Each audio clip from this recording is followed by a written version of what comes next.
Thank you for watching our video. Please give us a big like, subscribe to our channel for new videos every day with amazing cars. Leave us your opinion in the comment section on the video. Thank you. The future is electrified. The future is autonomous. The future is connected. Automakers from all over the globe apply those three golden rules as they sculpt their future lineup. BMW is no exception. It has demonstrated a pioneering spirit in some of these areas, but it also needs to keep its hard-earned reputation for building the ultimate driving machine intact. That's a tall order to fill.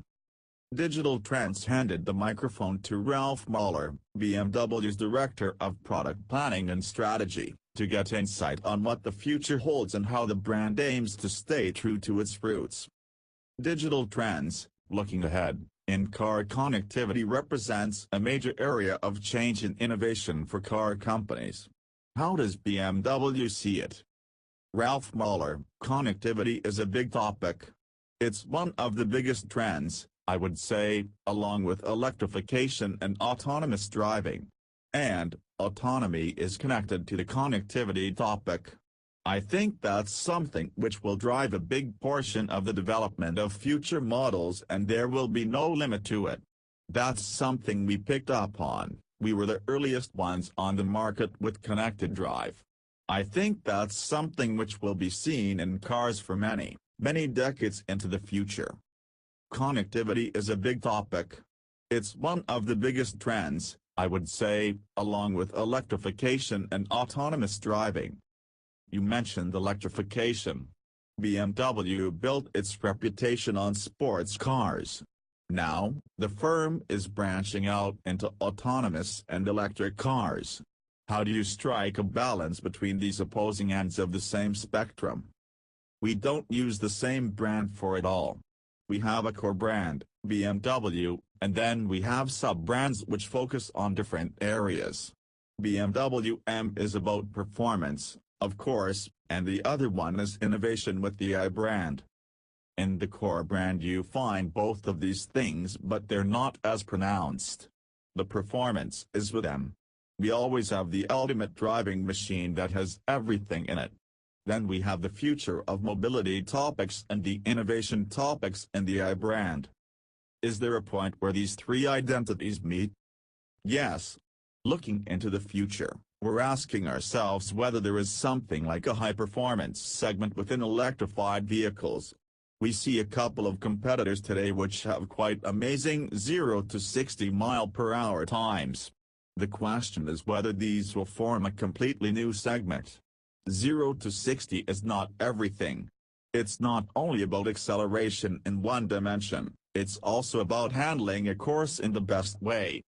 That's the big question. Is there going to be an electrified, high-performance segment in the future?